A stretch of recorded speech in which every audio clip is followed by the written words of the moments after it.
In the course of physics of solar energy conversion, we analyze the harvesting of solar photons and how they create the photocurrent.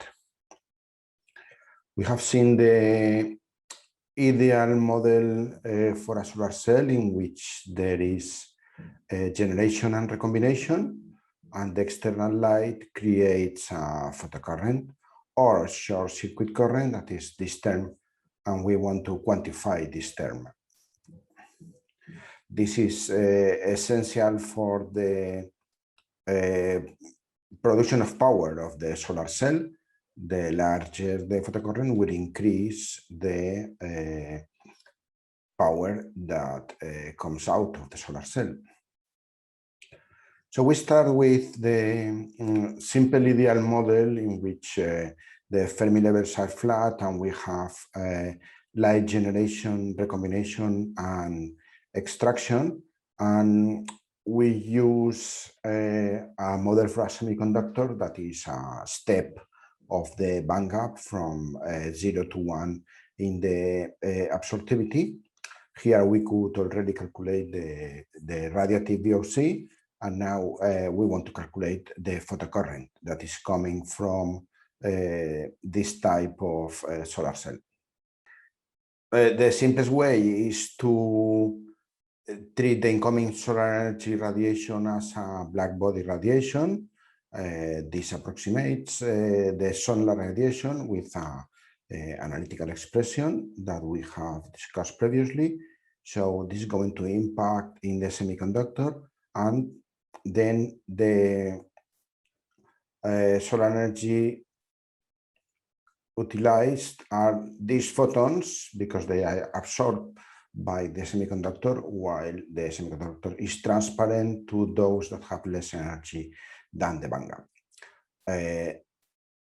If every photon that comes is converted into an electron extracted, this is a quantum efficiency of 1, and then simply we integrate the given spectrum from the energy of the gap upwards, and then we can even get an analytical expression for this current. It means that this is the number of photons coming from the black body spectrum representing the sunlight. It means that we are going to take only those above this tail, above the bandgap. This is the one that are going to be converted to current. And this is the fraction of energy that is utilized, because each photon is converted into one carrier, so that this is decreasing when the bandgap increases. So a smaller bandgap, of course, will give a larger photocurrent. Here is the direct integration of the blackbody spectrum at 5,800 Kelvin, and then we can see that at very low bandgap we can obtain the whole solar spectrum corresponds to 70 milliamps per centimeter square approximately. If we go to a bandgap of 1 electron volt here, this is about 40 milliamps per centimeter square. If we are at 2 electron volts, then we can collect only 15 milliamps per centimeter square. Now, this simple picture needs to be improved in 2 ways. One is that we need to use the real solar spectrum coming to the Earth, the standard spectrum, to predict the power conversion efficiency and the photocurrent. And the second is that not all the generated charges are extracted equally. So there are questions of how intense is the absorption at each energy, or the transport of charges. There are different aspects, and all these are contained in the photovoltaic external quantum efficiency that indicates in the end the current related to a part of the spectrum. So that when we have the sunlight spectrum coming in and we multiply by the external quantum efficiency, then we can obtain the photocurrent that is collected by integrating over all the energies.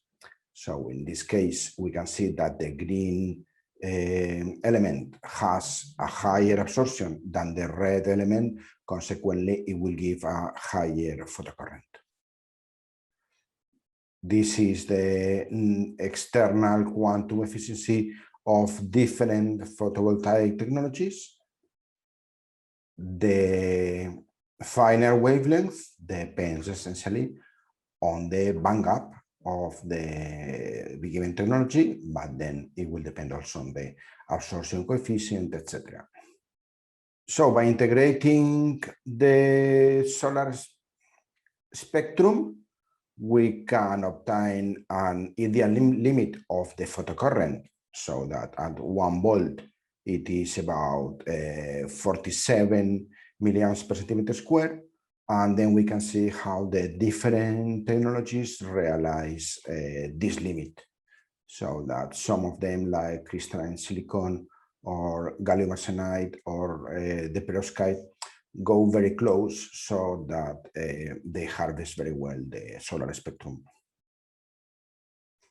We have seen that the power conversion efficiency has 3 elements: the photocurrent, the fill factor, the VOC. When we increase the bandgap, we have less current, but the VOC is larger, so that the carriers are extracted at higher energy. So in the end, we will find a compromise between low bandgap that gives higher current and large bandgap that gives higher voltage. So here in the middle, we will obtain the optimal efficiency by the tile balance arguments. This will be the object of another chapter.